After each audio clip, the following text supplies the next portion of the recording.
Hello বন্ধুরা, আবার আসলাম তোমাদের সাথে কিছু বেসিক বিষয় নিয়ে কথা বলছি। আমরা গত কয়েকটা পর্বে দেখাচ্ছি বেসিকের কিছু জিনিস: বৃত্ত, ত্রিভুজ, চতুর্ভুজ, সরলরেখা, বক্ররেখা, ওভাল। আবার বৃত্ত দিয়ে অনেক কিছু জিনিস দেখাচ্ছি, সে পার্টগুলো দেখছো। ত্রিভুজ দিয়ে দেখছো, চতুর্ভুজ দিয়ে দেখছো। আজকে কিছু জিনিস দেখাবো যে সরলরেখা, বক্ররেখা দিয়ে। তাহলে কি এখানে কিন্তু সরলরেখা, বক্ররেখা আবারও দেখাই যে এটা কিন্তু সরলরেখা, এটা কিন্তু বক্ররেখা। তাহলে সরলরেখা, বক্ররেখা দিয়ে যেমন বক্ররেখা এরকমও কিছু কিছু জায়গায় দেওয়া হয়। সরলরেখা, বক্ররেখা দিয়ে আমরা সুন্দর একটা দৃশ্য কীভাবে করতে পারি, তাহলে সেটা নিয়ে আজকে আলোচনা করব।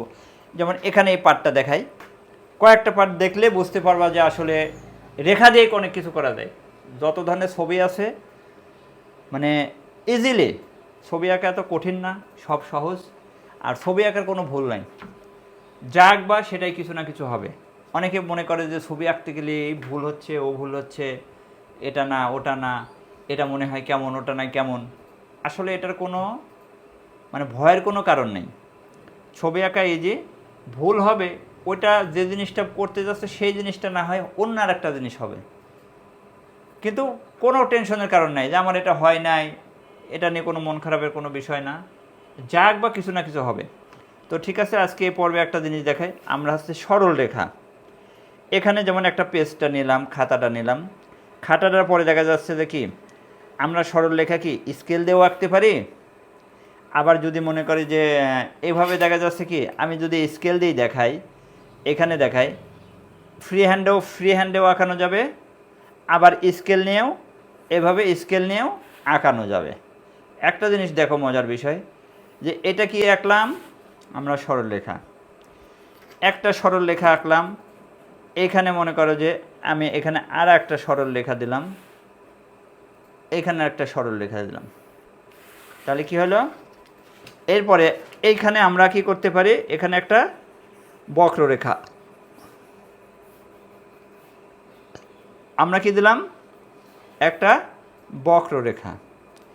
আবার কি দেখো, এইখান থেকে বক্ররেখা দিয়েই কিন্তু আমরা এভাবে কিন্তু আমরা দেখো মেঘ বানাইতে পারি। আবার কি দেখো, এইটাকে একটা এই যে রেখার কি আঁকা বাঁকা রেখা। তাহলে কি হলো, আঁকা বাঁকা রেখা দিয়েই কিন্তু আমরা এখানে কিন্তু আরেকটা আঁকা বাঁকা রেখা।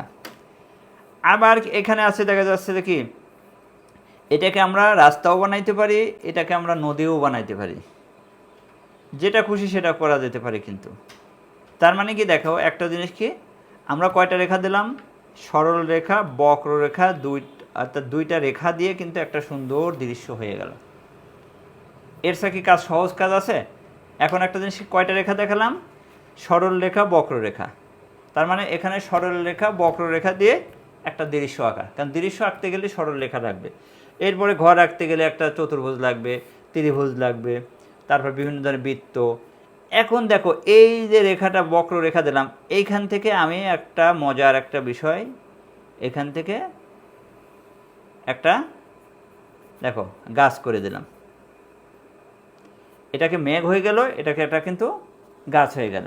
তার মানে কি গাছের আকৃতি করতে গেলেও বক্ররেখা দিলেও অনেকটা সুন্দর হয়ে যাবে। তার মানে গাছের এখানে সরল বক্ররেখা আছে।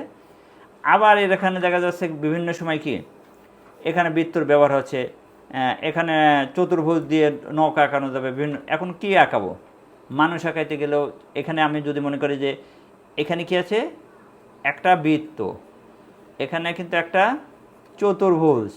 হ্যাঁ দেখো, চতুর্ভুজ দিয়ে একটা এখানে কিন্তু আমরা মানুষ আঁকায় দিতে পারি।